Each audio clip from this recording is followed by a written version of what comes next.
What's going on, everyone? I am just a typical, average American here today to react to a British comedian, Al Murray, and this is one of his most popular bits. It's called Why the British Are Undefeated World War Champions, which is that's an interesting way to put it. So today, I thought it'd be fun to check this out. So let's take a look. We currently, the British, are World War champions of the world, undisputed. Undisputed, like it's a freaking UFC fight or something. World War, yeah. We haven't lost a war. We haven't lost a war for 1,000 fucking years. That is a fact.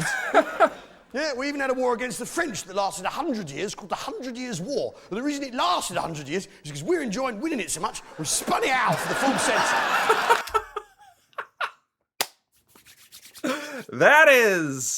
That's funny.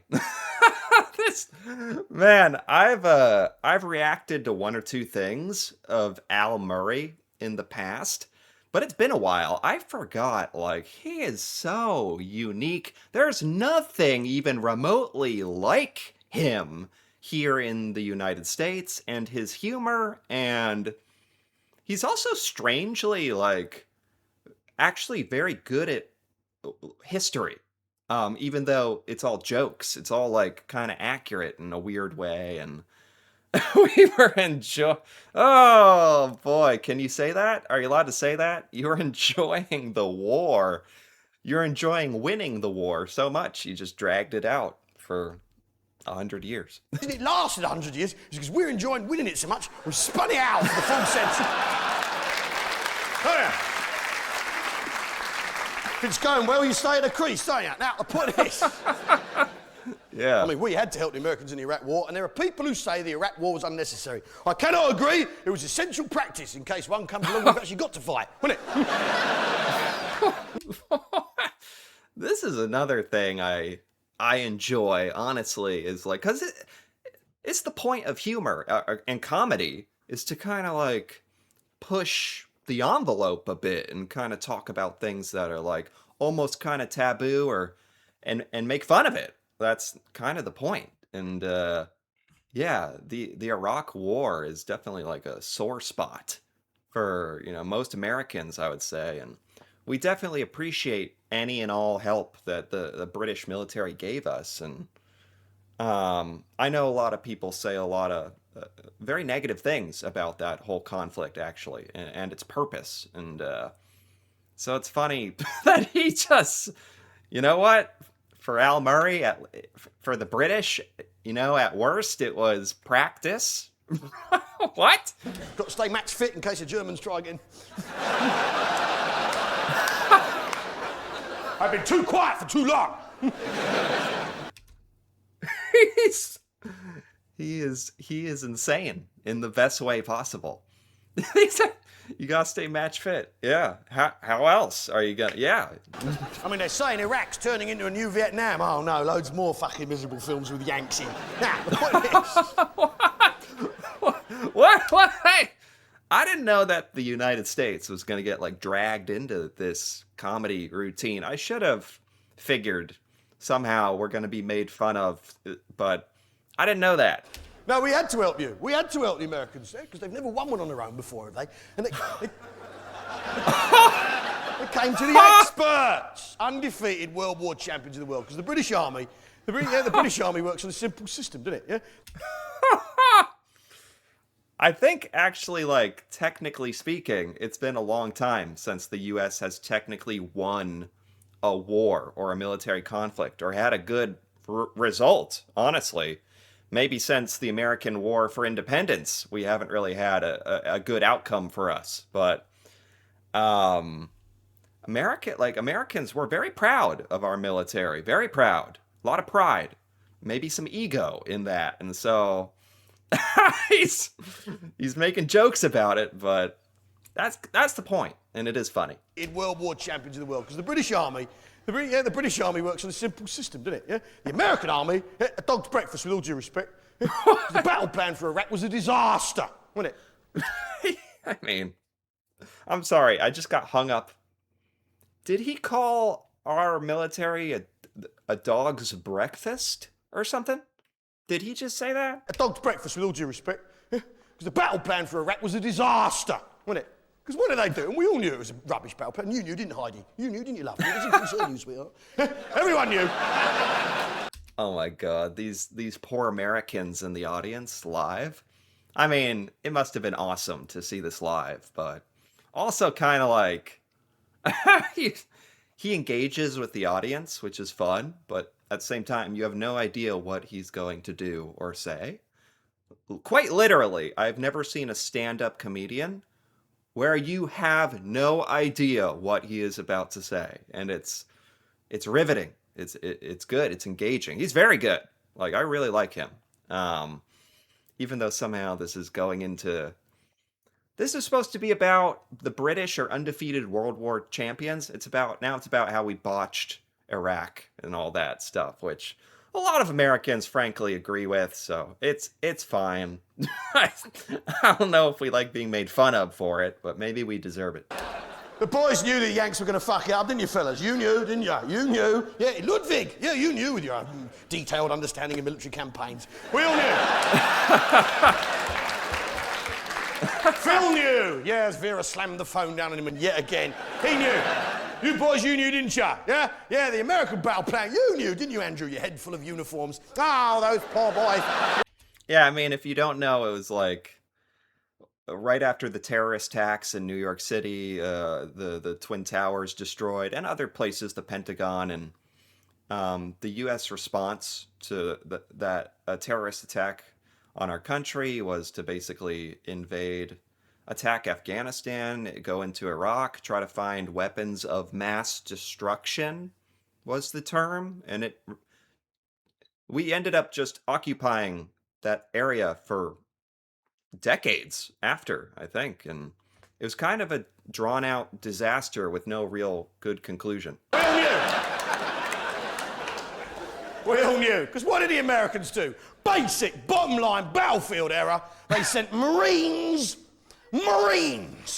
What? Marines, water soldiers. Why is he saying it like that? Why do you have to say it like that? Yeah. I think the slogan of the Marines, like literally their mantra is like first to fight. I see he's saying like, because Marines are associated with water. Why is he saying it like this? Marines, water. Hold on, where? Marines, water soldiers. And they send them to fight in the fucking desert. How was that ever gonna work? Baghdad's a 5-hour drive at best if you ignore the speed cameras. 3 weeks in a speedboat. Come on, fellas. Baghdad or bust, boys. Come on. Fuck it, let's pedal. I don't know what I've been told. He's awesome. And he has so much energy. Oh my God, he's so good. So what did we do? We're in the desert, we did the obvious thing. We sent the desert rats. Because the clue is in the fucking name. Phone rings, we're in the desert. We'll send the desert rats then. It's obvious, George, don't be so stupid. Yeah? Yeah, all right, okay, I'll tell them to paint the van yellow. Oh, get away from me. Now, Never thought of it like that. What were we thinking? And he's drinking that's how the British beer. Army works, isn't it? Hold on, is he actually drinking beer while doing this set? This is amazing. Yeah, because that's how the British Army works, isn't it, fellas? On a simple job name description allocation system basis. Because we are the most sensible, normal, down-to-earth people in the world, yeah? The British Army works on a job name description allocation system basis. Very simple. Yeah? You've got the desert rats for fighting in the desert. It's obvious, isn't it? Yeah? You've got the parachute regiment for parachuting. It's obvious, isn't it? Yeah? You've got the Royal Engineers for going behind enemy lines and putting out cones, haven't you, fellas? Slow the traffic down to 20 for no fucking reason whatsoever. Stand in a luminous top and do nothing, disrupting the enemy's infrastructure. Fucking brilliant work, fellas. At least nobody is safe from his jokes. Really nobody. Everyone is fair game. We've got the Scots Guards keeping an eye on the Scots. Oh, yeah. Got the Irish Guards keeping an eye on the Irish. Not so busy anymore. And of course, now we're all... Some of this British military humor, I'm kind of going over my head. I don't quite get... I'm not catching all the references there. friends. And of course, the Welsh Guards for simply keeping an eye on the Welsh. Mind you, there's nothing to guard in Wales since they dug out all the coal. They should have paced themselves, really. Now, the point is... Okay. We've got the Horse Guards for guarding the horses, haven't we? Yeah? Horse artillery for firing horses at the enemy. Freaking them out. Achtung! Horse! And of course, the light infantry for fighting during the day. It's a simple system. He's not afraid to throw in like a really corny sort of dad joke either, which I appreciate. Special Forces soldiers who can't read. A simple system. Laid out plain and simple so the Queen, who's a woman, can understand how her army works. You can't argue that. What's he saying at the end there? What? Okay. You know what? I like that he's crazy. He's willing to say whatever. But I understand it takes a lot of like intelligence and preparation to come across so effortlessly funny and off the cuff. And he comes off as like kind of crazy and you don't know what he's going to do. But clearly, like, he's actually a pretty smart guy with, like, yeah, who knows about some of this stuff. And so it's funny how his chaos is, like, very much controlled and intentional and funny. And it's kind of like the craft of his humor is cool. Because, again, I don't know any other comic like him. He's insane in a good way. This was very funny. I didn't know that the U.S. was going to be a big part of this bit, but that kind of made it even better for me. Anyway, as an American, that was funny, actually. So I enjoyed this. Anyway, if you enjoyed this, feel free to give this video a like or leave a comment with your thoughts on this comedy stand-up by Al Murray. The British are back-to-back World War champions. That was really just like the beginning of this whole joke, honestly. But I liked it. And if you're interested in more videos like this, feel free to subscribe for more. And until then, thanks for watching, and see you next time.